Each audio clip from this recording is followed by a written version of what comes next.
Welcome back to another Friday devotional right here on Life Full and Free. I've got a special guest with me today.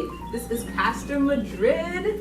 How are you? I'm doing well. Bless the holiday. All right now. So we're not going to waste any time. We're going to get right into our topic of discussion for today. So you're married and you got a crush. That's not your husband or wife. How do you deal with those feelings?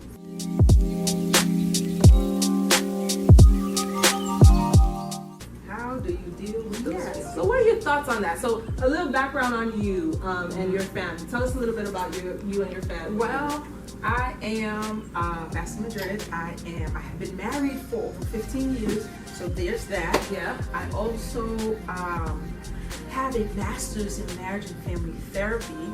So we're talking to an expert today, y'all. Come on now. Relationships. Yeah. So here's the thing: what people don't realize. Yeah. We do have crushes. Yeah. You know what I mean? We think that once you get married, we kind of stop being attracted to the opposite sex. Right. And that's not true. Absolutely.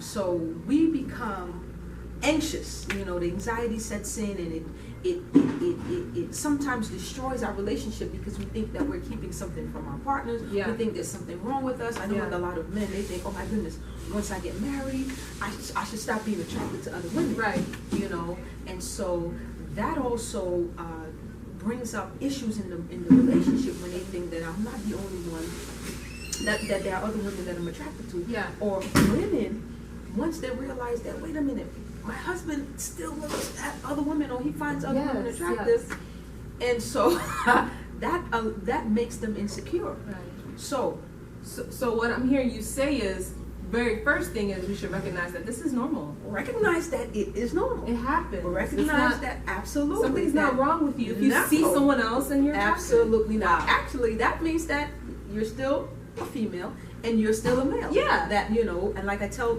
my kids, that's normal and that's Yeah. natural. That's how God created us. Now, Yes. that does not negate self-control. Come on now. That does not negate that we are in control of what we do. Right. Just because you like somebody does not mean that we act upon the behavior. That does not mean that we act upon the action.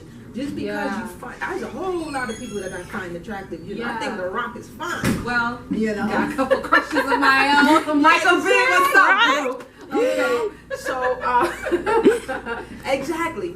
So the problem is when we dwell on those things. Sure. The problem is when we take the energy that is for our spouses, the energy that's supposed to be from our marriage, and we take it and we put it elsewhere, is when we look for opportunities to get attention from the other person, or from our crushes. That's when we get into trouble. We ought to recognize that, wait a minute, this is normal. Yeah. But I should not put any energy into this because I already have somebody that I'm committed to. So you said don't feed it. Nope, absolutely not. Because what we feed is what will grow. Come on now. What we feed is what will grow. That's good. I also think that it's an opportunity for us to be honest with our partner. Yeah. Tell your partner, hey. Absolutely. It's also an opportunity to be accountable. Absolutely. Now, what's the relationship like? Is it a coworker? Okay. If it's a coworker and it's somebody that you feel that, hey, this has the potential to be dangerous. Yes. Hey, baby, this is what's going on. This is what's going on. Yeah. And you talk about things that grow. Yes. What you feed is what you grow. Yes. Secrecy. Mm-hmm. Yes. Causes these things to grow as well. Mm-hmm. It's kind of like a fungus. Yes. Certain bacteria, they Absolutely. grow in the dark. They need the darkness. Once you expose it to light, it starts to die. And I find that crushes are like that. Yes. It takes the mystery, the seduction, the allure out of it when you just shine a big old bright light on it. Right. All of a That's sudden right. it's not so mysterious It's not. and amazing when you let other And you people have know. somebody else that's saying, hey, I am accountable to somebody else. You don't want to fail your spouse. You don't want to, your marriage is the most important thing to you. You don't want to fail your children if you have any. So you're saying, hey, help me keep you my priority. Yeah. You know? Yeah. So I think if more of us would be brave enough to say, hey, I'm struggling here. Here's the truth. I need you to help me. Yes. You know? So I think we ought to be more open with each other. Absolutely. You know, but we need to make our relationship strong enough to allow ourselves to be vulnerable and say, hey, I'm struggling here, instead of, oh, I don't want her to think that I'm cheating. I don't want her to. So you're saying, even before I can even be honest about something like that, I gotta be in a safe relationship where I can be honest. As a counselor, do you think it is wise or a good idea to have an accountability partner in this area that may not be your spouse? Like, let's say you have a best friend, somebody else that maybe you don't have a safe relationship yet, or maybe for whatever reason you're not ready to tell your spouse. Do you think it's a good idea to have a good God-fearing, somebody who's wise in your life to share that with, and that can snap you back and say, hey, what are you doing? Or do you think that's okay? I think you said the key words: God-fearing. Somebody that wants the same thing you want for your relationship. Right. I think we need to be wise when it comes to those things. Yeah. You want somebody that wants the same thing you want for your relationship. You know, if it's a male, it needs to be another man. Yeah. It needs to be another married man. Yeah. It needs to be a stronger married man.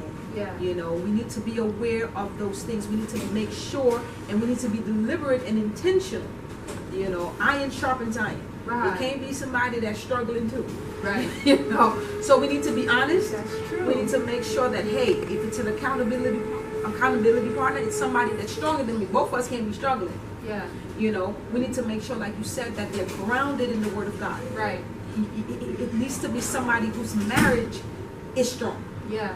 It can't be somebody that's on the rocks. Yeah, the last thing you want is to share this with someone. Absolutely. And they're egging you on. They're like, oh yeah, she is fine. And they're just feeding the crush and those feelings as opposed to helping you get back on the right course. But marriage is about growth. It's about both of you guys being vulnerable and intimate together, you know. So both of you guys need to be aware of the problem and be able to be vulnerable together, you know.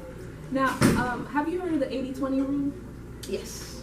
What do you think about that? And how can Christians, especially, you know, they're in this married relationship, how can they not fall victim to that? So for those of you who may not know, the 80-20 rule is sort of like, you know, you have this relationship, this amazing relationship with someone, and it seems as if they have 80% of all of the things that you would ever look for, but then you find that you're attracted to or have a crush on someone that has the 20% your partner is missing.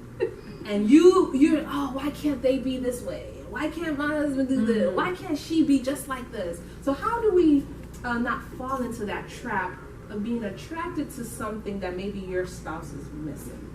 One thing that I always tell people, love is a choice. Come on now. Love is a choice. I'm a firm believer in that. And another thing too, love is not enough. Love is not enough to keep a marriage. Love was never enough. What you mean by that? When the love will go, and it goes, and it continues to go, we have to choose to love. Okay. Love doesn't keep a relationship, commitment does. All right. When the love goes, the commitment stays, and we have to be committed when the love goes. That's not sexy or romantic, no, Pastor. It's not. Ain't nobody trying to hear that. And that's when the hard work comes in. When the butterflies leave, you know, when he's getting on your nerves and you realize this mug he's not going home. You know, when the money's gone, when they are there with their loud self, their messy selves, and this is what I put up, what I signed up for. Right. The commitment is there. Yeah. I have to be committed. Yeah. And the hard work. We don't like work. Absolutely. And it's hard. And that's what relationships are. It's work. And marriage, people think that marriage is to make us happy. Come on now. Marriage is for our sanctification. You are getting, all right. To make us happy. Did y'all hear that? It's for our sanctification. Right. And it takes work. It takes a whole lot of hard work, but it's worthy work. Wow. It is worthy work. One thing that we have to be aware of is that we like new things. Yes. We like new things. We like things that tickle our senses. Absolutely. You know, so we have to make sure that we're not getting carried away by, like you said, by the 20%. Yeah. 80% is more than 20%. Yeah. And yet we get pulled away just by the newness. Whatever it is Yep. that we're lacking, quote unquote. Absolutely. Yeah. So a lot of times we have to look at why. Happiness is an inside job. It is not a spouse's job to make you happy. Ooh, there's some gems in here. It is not your spouse's job to make you happy. You have to choose to be happy.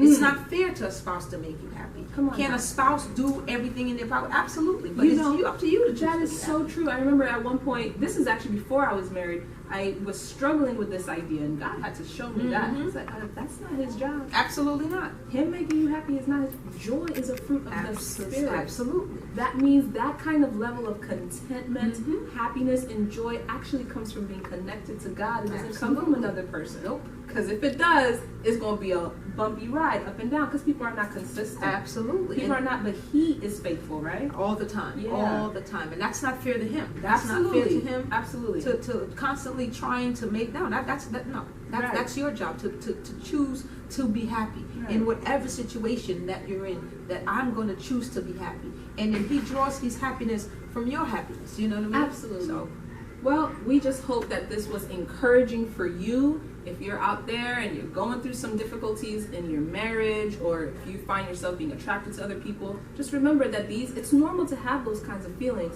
But as believers, we do not walk by our feelings, by our heart, even our own understanding. The Bible tells us not to lean on. Absolutely. But we walk by faith, not by sight. Oh, that works here. That definitely That's works right. here. Walk by faith and not by sight. Do not just be looking at how this person is looking good and they make you feel good and all this other kind of thing.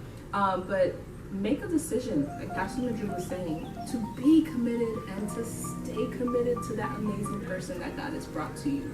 I hope you're blessed by this, and I'll see you next time.